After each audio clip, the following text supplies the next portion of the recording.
The Oscar nominations are out, Zach. What did you think? Well, some surprises there, to say the least. I really did not. I'll admit some wrong here. I really did not think that the directors branch of the Academy, which just last year found a spot for Mel Gibson for Hacksaw Ridge, was going to go for two first-timers who also happened to be actors, Greta Gerwig and Jordan Peele. And they proved me wrong. Not only did they prove me wrong, but they also left off Martin McDonagh for Three Billboards, thereby, I think, putting a stake in the heart of this whole Three Billboards is the best picture frontrunner argument. I've been saying for weeks now, I said it before the Producers Guild, I said it after the Producers Guild, I even said it after SAG. I'm saying it again. The Shape of Water is and always was the best picture frontrunner. So etch it in stone. There's no mystery about this anymore. It's Shape of Water all the way. So that's what I learned today. Well, with that in mind, we should just all pack up and go home, right? We have nothing to talk about for the next 2 months. So, but no, we do have other categories. And Kevin, do you have any thoughts on any of those? Well, certainly a big headline, I think, is the fact that Jane and even like City of Ghosts missed documentary. Jane has been pretty much cleaning up with all of the guilds and critics and everything, and was definitely the front runner in my eyes because it was also about a real life person, which we saw with like Amy and OJ Made in America, and now it's just okay. But now it seems like that might transfer to Faces Places with Agnes Varda, which is kind of exciting. Outside of that, I was really excited by all of the love for Phantom Thread, which just kind of came out of nowhere for me. I mean, I think all of us had like Daniel Day-Lewis and costumes and score, but the trifecta of picture, director, and Leslie Manville kind of like blew my mind. And just the fact score surprised me on that one. Even score surprised me somewhat because Greenwood's had a really hard time getting it or just qualifying. They've nixed his possibility on several of the scores that he's written for PTA movies. So that was, a welcome surprise. Yeah. Those are my favorite nominations of the day, honestly, because I love Phantom Thread. I did not think that it came out early enough for people to really think about it and appreciate how great it was. But as soon as Paul Thomas Anderson's name was called, I yelped for joy. It was the only time I did that. Yeah. Also, what surprised me about Phantom Thread, and then also Three Billboards, is that we saw like a lot of these surprises, but they weren't really surprises that we were expecting. Like we kind of thought, like, okay, maybe Sean Baker will get like a surprise directing nomination. Maybe we'll see, I don't know, The Post in some random categories, but it was more combinations that we hadn't thought of. Like Phantom Thread won a lot of precursor awards for its screenplay, and it was left off for its screenplay, but then it's nominated in director and picture. And Three Billboards, it got the second supporting actor in, ending that 26-year streak of that not happening. It also got a score nomination, but then no director nomination. So I thought there was a lot of inconsistency. I, Tonya showing up in editing, even though it's not in picture or screenplay, or even like Victoria and Abdul, which couldn't get in for Thomas Newman, who gets nominated for anything, but then it gets like costume and makeup nominations. Charlie, what are your big thoughts for the morning? Yeah, I did not expect the Paul Thomas Anderson love to be coming out of this. I thought one thing that was actually somewhat surprising and a welcome surprise was Dunkirk doing as well as it did, including Christopher Nolan finally breaking into the Best Director race, which is something that so many of us here have been wanting to see for so many years. I got to commend Kevin for reminding me about the documentary category. Jane missing was so out of nowhere. Yeah, I mean, you would think it's been cleaning up. It made the short list, so you would think it would have been smooth sailing for it there. But now it's just like I don't know what to think about that. Although I think Faces Places probably out front, which would make Agnes Varda one of the few people that's won an honorary award and a competitive award in the same year. The foreign language category is another one that I'm just like, I don't know what to make of it, because like I thought In the Fade would get in, but I also thought Foxtrot would get in, and that might get to the front of the pack. But now I just don't know what. I mean, are they really going to go for the square in foreign language? I don't think they are, Charlie. As much as I would love it, I think it's probably more likely Fantastic Woman or Loveless. Although On Body and Soul is a very good movie. Yeah. And it's going to be on Netflix starting in February. So, I mean, maybe that could help. We know. Yeah. And so, brought to you in part by goldderby.com. And, I just think a lot of surprises, but I think Shape of Water somewhat solidifies a frontrunner status. I don't know. I'm still kind of shaky on wanting to call it the frontrunner. Although I guess after last year, I'm shaky on calling anything the frontrunner, because things have been so varied up to this point, usually between Shape of Water and Three Billboards. But I still think there's room for an upset there. Could see a Dunkirk, even Dunkirk or Lady Bird or Get Out possibly find its way in there. Can we just talk about the complete flopping of the post? Because that was insane. Well, yeah, Meryl Streep, she's always nominated for something that only gets one other nomination. But twist, this year, it's Best Picture. Yeah. This is how much they hated the post, right? They nominated John Williams for Star Wars. Yeah. I mean, talk about an absolute, all due respect to Mr. Williams, he's one of the greats and everything. But, I mean, can you name me one original piece of music from the new Star Wars movie? I mean, that wasn't in the 100 other Star Wars movies before it. But I mean, when they went from because they do these in alphabetical order from the title of the movie, and so you're keeping track in your mind of okay, they called this movie, and then they skipped ahead in the alphabet. So it's like, wow, okay, John Williams is really not going to get nominated this year when they went from Phantom Thread to Shape of Water. Oh, Star Wars, what the hell? But I think with Kevin, what you were talking about, with its only other nomination being Meryl Streep, the two times that I saw that movie, they were both at SAG screenings. And actors loved it, which, I mean, it doesn't account for its total lack of nominations at SAG. I guess that had a lot to do with the fact that nominating committees are all over the country and not just centralized in New York and Los Angeles. But I think that, like The Blind Side and like Extremely Loud and Incredibly Close, the actors are who pushed that movie into Best Picture. And who would have thought that in our lifetime, a movie directed by Steven Spielberg and starring Tom Hanks and Meryl Streep would only get 2 nominations, including Best Picture. And would be in the same conversation as The Blind Side and Extremely Loud and Incredibly Close. Who knew? I thought if we were ever going to get fewer than I thought if we were ever going to get fewer than 8 or 9 Best Picture nominees, this might be the year, since it seemed like you had the DJ 5, and then let's say Call Me by Your Name, and then after that, I thought there was a significant drop off in support for these films, and we saw that in the nominations where The Post gets 2 nominations, or Darkest Hour shows up in Best Picture, but it doesn't have writing, directing, editing, sound, even score, anybody in supporting acting. So yeah, I'm never not predicting I'd say 9 nominees again. Yeah. What's weird about that too is that we even had some high profile snubs in Best Picture. I think 4 of the movies that got on the PJ list were not nominated for Best Picture, including I, Tonya, which seemed like a sure thing, The Big Sick, which did very well at all the guilds, even something like The Florida Project, which did not show up at any of the guilds, but had a lot of passionate support. I guess they just did not get that 5%, or we would have maybe had 10 nominees. I was really, as I was counting them up, I was like, wow, we really are going to get up to 9 this year, unless they leave off 3 billboards.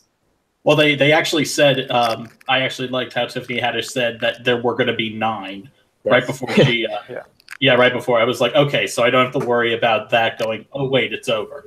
Oh, I missed that part. I was so excited by that Paul Thomas Anderson nomination.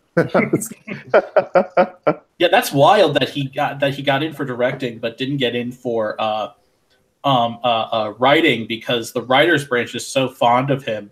Even 3 years ago, giving him a nomination for Inherent Vice, which is just a mess of a movie. It's so all over the place. Well, that's probably why he got in for directing this year. Everyone was so happy to have him back with a really tight and just like PTA at his prime. Under 2 hours. Yeah, exactly. There are twice as many slots too. Yeah. Yeah. I mean, can I just say, like, I really like this Best Director lineup, even though it's not who I predicted. I really am. There's not someone who I think doesn't deserve to be in there. You've got 3 of the greatest filmmakers working today, and also 2 people who are really young and exciting and could do a lot of good movies in the future, hopefully. Greta Gerwig and Jordan Peele, please don't be a fluke. So I regret these words, but yeah, I mean, and also 3 minorities too. I don't think that's ever happened. We've had at least 2 in years, but 3 non-white men, that's really something. Progress. Now, over in animated feature, they had their new voting system this year, which actually resulted in both like independent movies like The Breadwinner, Loving Vincent, but then also big studio movies like Ferdinand and The Boss Baby getting in.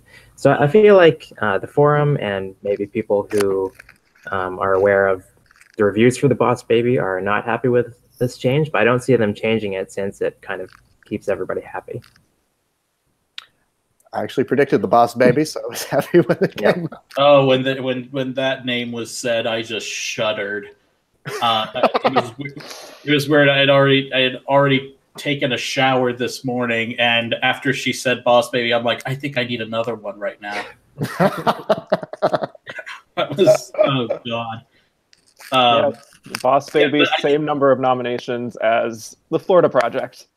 Yeah, exactly. But you also, I think you're right about that, Riley. In that films like The Breadwinner and Loving Vincent were still able to get in, despite not having as much play as the others.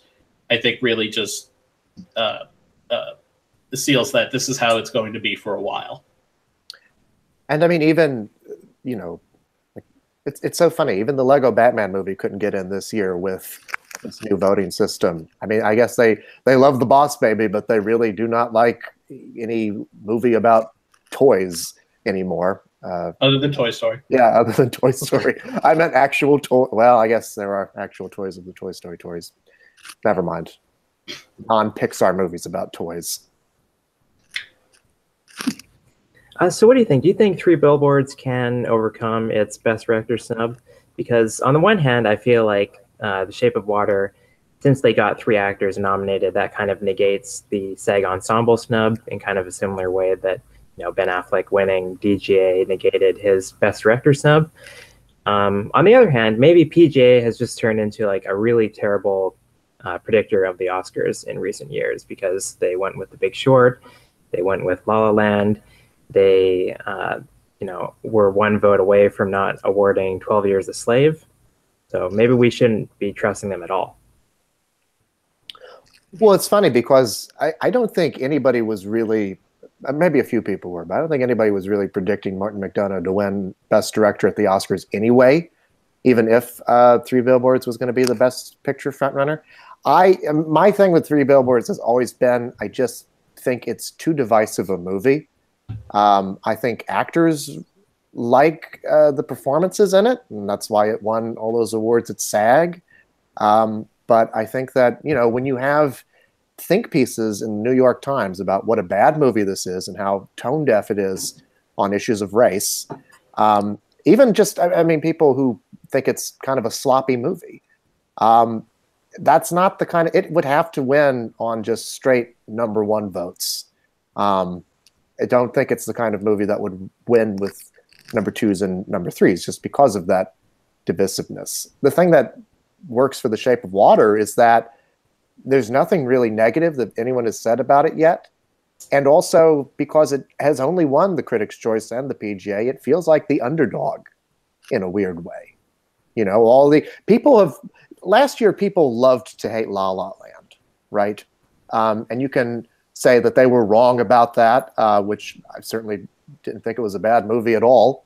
But people loved to hate it. This year, people love to hate Three Billboards. They don't love to hate Shape of Water. I think that's sort of the thing that works in its favor. Yeah. Okay. No, you go first, Kevin. Okay.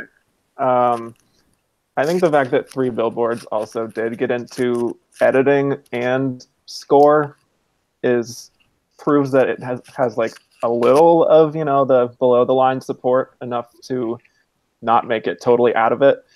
And the fact that I feel like, I mean, people forget sometimes that directing is just voted on by directors, and it is an insular group. And once it gets to the full academy, who knows how people will actually feel. I mean, I've seen a lot of the backlash to the backlash of Three Billboards. It's kind of reached that stage. I'm sure we'll reach another stage, you know, a month from now. But, you know, things like Barbra Streisand being really excited to announce it at the Golden Globes. Or I just saw a tweet from Neil Patrick Harris talking about how, like, you know, this Wesley Morris article in the New York Times was bad in reference to Three Billboards being bad. And so maybe there's a lot of the sort of quiet support of Three Billboards where people don't want to like mention that they love it in fear of backlash. I mean, I don't know. I think it's still, I'm still predicting A Shape of Water because I think it is, like Zach said, is, you know, a movie that people don't necessarily hate. I know some people might be underwhelmed by it, especially after it gets 13 nominations here, where people might feel like, oh, really, is that it? Maybe that's kind of how people thought about La La Land last year, but I don't know. I think it's a closer race, even despite McDonough's snub. Yeah, I'm kind of on the same page as Kevin. I like how he described the people the quiet people who support Three Billboards, and I just want, you know, yard signs to pop up in Los Angeles that say the silent majority stands with Three Billboards. No, they've got to get ads on billboards to say that. Yeah, I still think it's a threat to win. It's still a possibility to win Best Picture. I mean, it did get nominated, so it's in the hunt. Which is like the stupidest thing to say. I apologize for that already. Charlie. But no, it's still. I think it still has its very ardent supporters. Definitely within the acting branch, obviously, by getting 3 acting nods. I think that it's. But I also think that Lady Bird or Get Out could possibly play a spoiler if they take if they take those, you know, number 2 votes. This was actually, this Best Picture lineup, looking at this would be an especially interesting year to look and see how the ballot, if we could actually see the ballots and how they break down, how many get those number 1 votes, and then where those number 2 and 3 votes go, because it'll be interesting, you know. I could almost see, like, you know, a bunch of number 1s for Three Billboards, but not quite enough. And then, you know, your 2 and 3s are Shape of Water and Lady Bird, and another one it's Lady Bird and Get Out. You know, I think it would be really interesting to see that this year. Yeah. One category that The Shape of Water missed, pretty much the only category, is visual effects, where I was quite surprised by the lineup. Like after, you know, they missed the Avengers sequel, now they're going to Guardians of the Galaxy Volume 2, which also didn't get into makeup. And after they ignored kind of the big monster movies with Jurassic World and Godzilla, now we have Kong Skull Island. Yeah, and Dunkirk missed there too, which surprised me even more. That was a lot of WTF during that visual effects category lineup. Yeah, I mean, I'd heard from the Bake Off. I mean, when they show the effects reels to members, that a lot of people really loved Okja, and so I put that in my predictions. I actually did not have Shape of Water getting in here. I did have Dunkirk, so I missed 2 out of 3. But I guess this is Blade Runner's to lose. I mean, if War for the Planet of the Apes had gotten more nominations, I would be picking that. But I mean, Blade Runner, I think, is about the closest equivalent to a Best Picture nominee that they have in this category. And I mean, we've seen that they like to reward, if not the Best Picture nominee, then the closest thing to it. So I assume that's Blade Runner's to lose. It's very similar to Interstellar, which actually got 5 nominations and beat Dawn of the Planet of the Apes. So it's pretty much the same situation. So sad. I mean, this trilogy of movies that has been so revolutionary in its creature creations is going to go home without a single visual effects. Well, I mean, maybe it'll win this year. Who knows? But I would, if I were a betting man, which I am at Gold Derby, I would have to place my bets on Blade Runner for this. Yep. Similarly, somebody who keeps getting taken down is Roger Deakins, but he's actually on the Blade Runner team this year. So we'll see if, like, you know, all of the Academy is willing to go along with that narrative, or if they'll go for what we would kind of expect normally without names, which is The Shape of Water, I would say. Yeah, I think the thing that probably helps Deakins is that he's more than likely going to win the ASC award. He has 3 wins from the Guild. That pretty much every time he's a front runner to win the Oscar, he wins there and then loses at the Oscars. I think the thing that would take him down is, you're right, Riley, if The Shape of Water becomes like the kind of movie that's going to win every tech category, or if Dunkirk were that movie. But also, I mean, let's just say, like, speaking of girl power, Rachel Morrison, very first woman to ever break the last glass ceiling in categories at the Oscars. I don't know why it took 90 years, but I hope any young women who were watching the Oscar nominations today and have always wanted to be cinematographers can be inspired by that. It's about time. It's such a choice demographic. Young girls hoping to be cinematographers. You never know. I mean, there's and hey, more power to them. Yeah. All right, we've been holding back. We'll be back in a few minutes to talk about the acting categories.